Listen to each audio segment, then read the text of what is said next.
Hello, and thank you for watching this video. Today we're going to be talking about cell signaling and disease. We're going to talk about a specific disease, but before we do that, we're going to start talking about some basic information with cell signaling.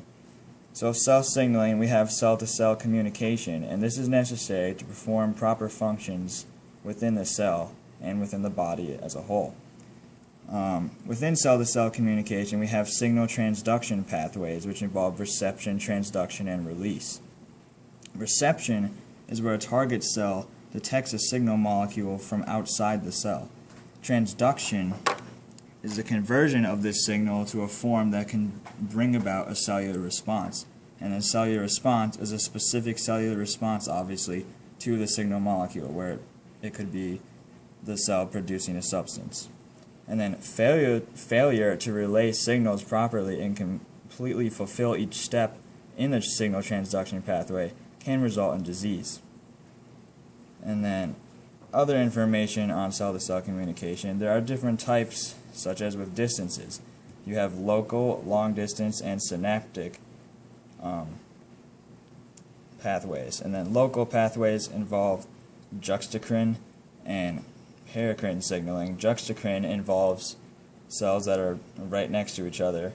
Paracrine, they're nearby, and the cell still secretes the signal molecule, but it goes to nearby cells. Endocrine, it goes throughout the bloodstream, throughout the entire body, so it's long distance.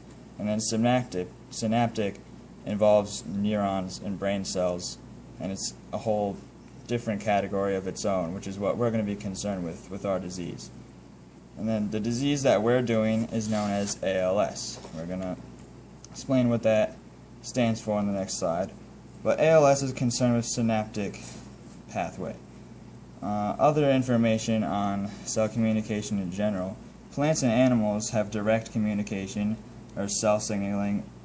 Plants have plasmadermata in between plant cell walls, and animals have gap junctions. And these are both examples of juxtacrine signaling. Again, ALS is synaptic and not juxtacrine. Also, in general, a ligand is an ion or molecule attached to a metal atom by coordinate bonding. It is basically a signaling substance. It bonds to receptors in a signal transduction pathway. The ligand specifically that we're concerned with synaptic pathway are neurotransmitters. And basically, ligands are released and they produce a substance or perform an action when they're accepted into the receptor. Another concept of cell signaling is called cyclic AMP. It is also known as cyclic adenosine monophosphate. It is the second messenger to be identified and plays a fundamental role in cellular responses to many hormones and neurotransmitters. So this is significant because it relays back to the significance of neurotransmitters in synaptic signaling. Okay, our second slide. Now the third slide. So we have ALS. This stands for amyotrophic lateral sclerosis. That's a mouthful, so we're going to break it down. A is no, myo is muscle, trophic is nourishment, so that means no muscle nourishment. Lateral is the spinal cord and nerve cells, so that's basically the area where there's no muscle nourishment. And sclerosis is scarring, so that's what's happening in the lateral area. Your spinal cord and nerve cells connecting to the muscles are scarring because they're deteriorating.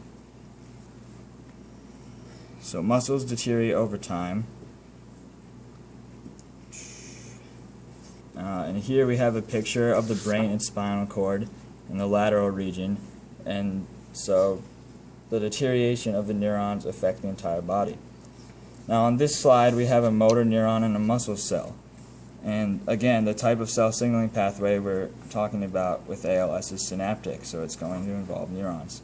Normally, a normal motor neuron sends signals to muscles and allows normal muscle activity like walking, running, and picking up objects. So this illustrates a normal pathway between a neuron and a muscle. And here you can see the comparison, normal and ALS. We have the motor neuron in both cases, So there's a cell body, the main of the motor neuron, and the axon connecting to the muscle. So on the left we have the normal nerve cell and the muscle, and on the right we have the ALS affected nerve cell and muscle. So this is the comparative pathways. Obviously with ALS, the neuron is deteriorated, and so normal function cannot occur.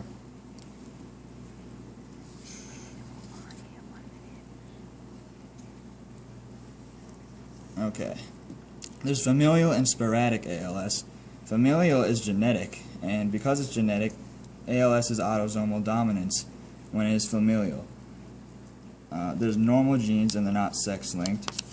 So, okay.